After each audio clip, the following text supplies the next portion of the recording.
So now I'm starting to use the lasso tool, and I'm just starting to kind of lasso out certain areas that I want darker and that I want lighter. So it's kind of an interesting technique that I'll use to sort of find again my positive and negative shapes.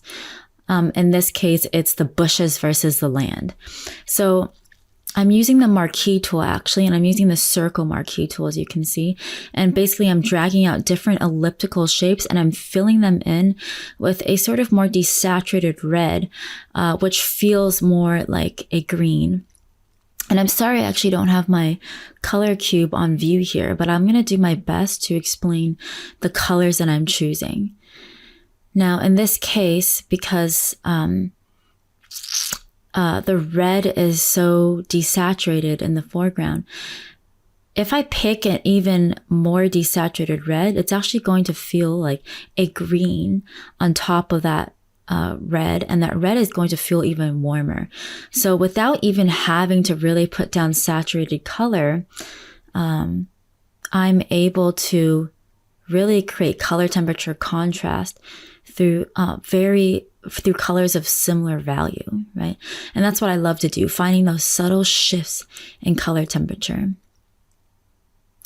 Now, the reason why my color cube isn't showing is because I used to actually use this method of color picking where I'd pick the color on the on my essential tools. You can see the 2 color squares on the bottom left, and the color cube will show up, but then it'll go away. And I didn't realize till later that if you go to tools and color, then you can have the color cube stay and it won't go away. So that was an old method of working where I didn't even know that you could have the color cube just be there. So lesson learned. So that's why you keep seeing me choose a color and then it'll go away. So at this stage, I'm really able to start having fun pushing subtle color temperature. And by that, what I mean is, for example, in the clouds, you can see hints of this kind of greenish gray. And I love that, right? It really vibrates along with that more, slightly more rich purple. And I basically just took inspiration from those reference photos on the right. And so when I'm able to shift subtly while maintaining, shift color temperature subtly while maintaining the same value, that is what is going to start really making the painting come alive, right? Besides, of course, having good thought out shapes, having a clear indication of light and shadow, and having clear, direct masses in your painting. So that's what I love to play with. Even in the shadows of the mountains in the back, I'm playing with sort of bluer shadows, complementing the more purple shadows that I had in the beginning, right? So playing around with that.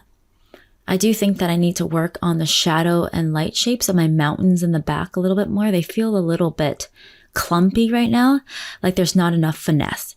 So I'm always noting these things, and these are things that I'm having in the back of my mind.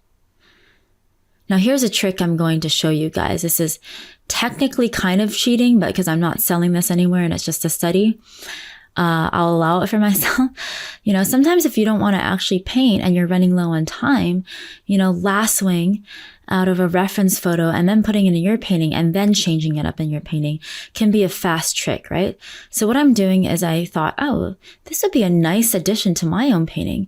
So I lassoed out the characters because I'm not a character painter. And I thought, okay, this would be a shortcut. And then I'm going to place it within my painting. Obviously, the lighting doesn't work exactly, and I did a poor job of lassoing because I'm going to clean it up a little bit. So let's see what I'm going to do with this.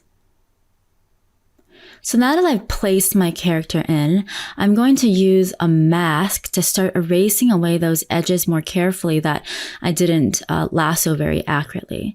So with masks, I love masks because it essentially lets me erase or add on things without actually erasing permanently. So instead of using the eraser tool, the mask, if I have the black square on top and my tool essentials on the bottom left, I can essentially take away those edges. But then if I wanted to bring something back, I would just have to put the white square on top, and it would bring back all those frivolous white edges, which I actually don't want. But the point being, masks allow you to play around without actually committing to erasing something or taking away something, or, committing to something you might not even actually have wanted to erase. So you can play around a lot with masks. You can use mask for any layer that you have. And it's a great way to sort of reveal things underneath or adjust areas of some areas of your painting while leaving other areas of your painting. And I'll definitely be talking about this a lot more in other lessons.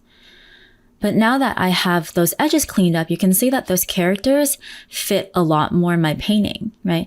And it now feels like the painting, there's a journey that's being, that's happening in the painting right now. Now, what I think is maybe missing is maybe a pathway we can add, like where are they going? And so I'm also trying to think of the story that is happening and how I can best design my landscape. So it's not just a pretty landscape, right? It has a narrative to it. What I've just done now, I've just taken a levels adjustment layer, and I've basically just darkened up the silhouette of the characters a little bit. Adjustment layers are another really favorite tool of mine to basically do anything from adjusting color temperatures to brightness, contrast, levels, like I just did, without actually having to adjust the actual layer itself. So really check those out. Those are a really helpful tool. So now that I have lowered the value of those characters, they kind of sit more at the foreground. I almost want the foreground and the characters to sort of merge into one mass so that your eye isn't picking up a lot of the unessential details that we have.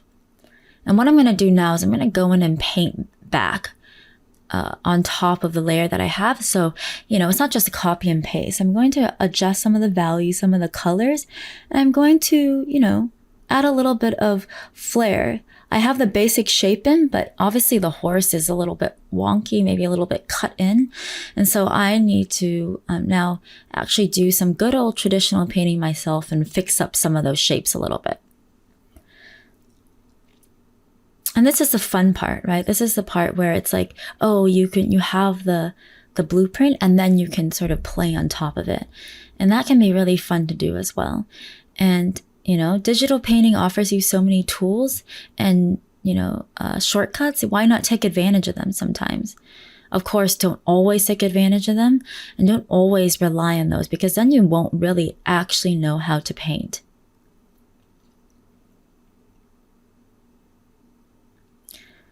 So you can see here, I actually screwed up my layers a little bit. So I'm actually starting to now paint everything all in one layer again, I think. So I use the background to cut into the horse, which I probably shouldn't have. I probably should have left these characters on its own layer, but I'm not so good at keeping my layers organized. So I ended up just merging everything all together in one layer, which on hindsight, I wouldn't advise. I would advise at least putting the characters on a separate layer so that you can more easily adjust them.